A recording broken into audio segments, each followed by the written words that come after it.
Oke, assalamualaikum warahmatullahi wabarakatuh. Selamat sore teman-teman semua. Kembali lagi bersama saya Dikon Baramala. Pada video kali ini saya akan menjelaskan kepada teman-teman semua bab 9 keamanan informasi dalam sistem informasi manajemen.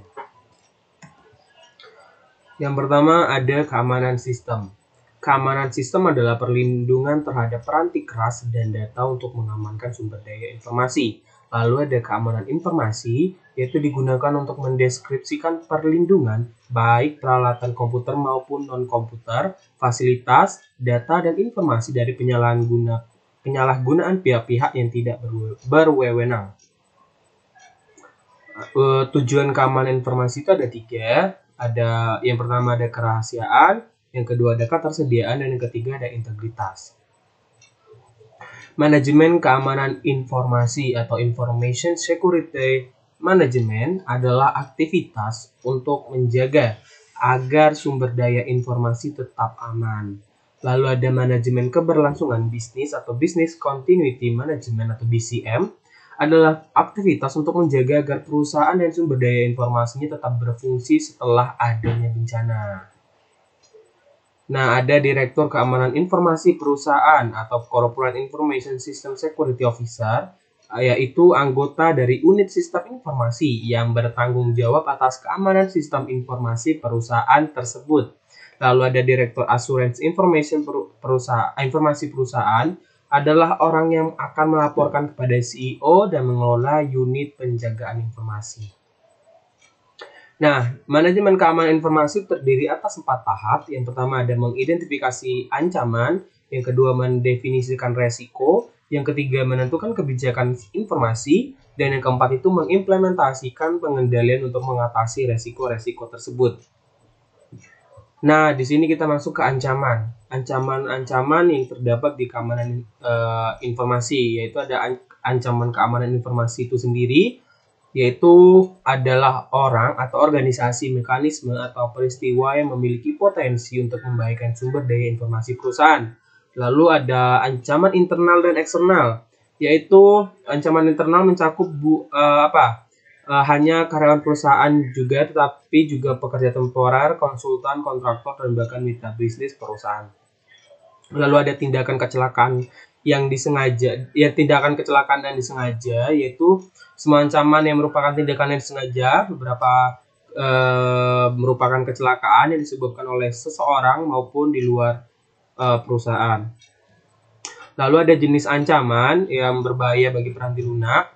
Ada virus, ada worm, ada Trojan horse, ada adware, dan ada spyware.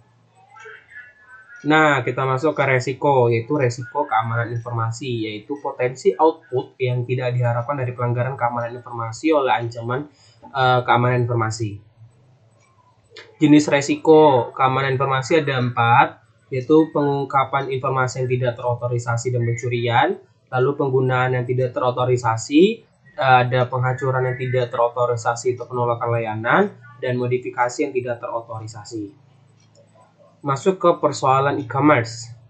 Yang pertama itu ada kartu kredit yang sekali pakai. Lalu yang kedua, praktik keamanan yang diwajibkan oleh Visa.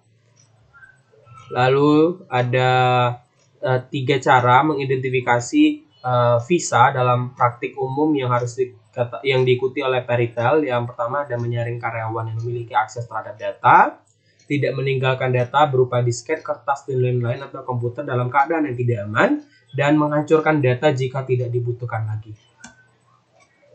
Kita masuk ke manajemen resiko, yaitu strategi untuk mencapai keamanan informasi. Pendefinisian resiko terdiri atas 4 langkah. Yang pertama, identifikasi aset-aset bisnis yang harus dilindungi dari resiko. Yang kedua, menyadari resiko. Yang ketiga, menentukan tingkatan dampak pada perusahaan jika resiko benar-benar terjadi dan menganalisis kelemahan perusahaan. Kebijakan keamanan informasi terdapat 5 fase implementasi kebijakan. Yang pertama ada inisiasi proyek, penyusunan kebijakan, konsultasi dan persetujuan, kesadaran dan edukasi, dan penyebarluasan kebijakan. Ada pengendalian atau kontrol, adalah mekanisme yang diterapkan baik untuk melindungi perusahaan dari resiko atau untuk meminimalkan dampak resiko yang terjadi pada perusahaan. Ada 3 kategori pengendalian, yaitu ada pengendalian teknis, formal, dan informal. Pengendalian teknis adalah pengendalian yang menjadi satu di dalam sistem dan dibuat oleh para penyusun sistem selama masa siklus penyusunan sistem. Terdapat 3 tahap, yaitu ada identifikasi pengguna, autentikasi pengguna, dan otorisasi pengguna. Di dalam pengendalian teknis ada sistem deteksi gangguan dan firewall. Firewall berfungsi sebagai penyaring dan penghalang yang membatasi aliran data dari perusahaan ke internet. Ada 3 jenis firewall, yaitu penyaring paket, tingkat sirkuit, dan tingkat aplikasi. Ada pengendalian kriptografis, ada pengendalian fisik, dan ada meletakkan pengendalian teknis pada tempatnya. Pengendalian informal yaitu penentuan cara berperilaku, dokumentasi prosedur, dan praktik yang diharapkan, dan pengawasan, serta pencegahan perilaku yang berbeda dari panduan yang berlaku. Pengendalian informal berupa program-program pelatihan dan edukasi, serta program pembangunan manajemen. Mencapai tingkat pengendalian yang tepat. Pengendalian harus ditetapkan pada tingkatan yang sesuai karena bukanlah praktik bisnis yang baik jika menghabiskan biaya pada pengendalian dibandingkan biaya yang diharapkan dari resiko yang akan terjadi. Standar industri adalah organisasi nirlaba yang didedikasikan untuk membantu para pengguna komputer guna membuat sistem mereka lebih aman. Bantuannya melalui 2 produk, yaitu CIS Benchmark dan CIS Scoring Tools. Sertifikasi profesional. Mulai tahun 1960-an, profesi TI mulai menawarkan program sertifikasi. 3 contoh yang mengilustrasikan program-program ini ada Asosiasi Audit Sistem dan Pengendalian, Konsorsium Sertifikasi Keamanan Sistem Informasi Internasional, dan Institut Sains. Meletakkan manajemen keamanan pada informasi pada tempatnya. Perusahaan harus mencanangkan kebijakan manajemen keamanan informasi sebelum menempatkan pengendalian.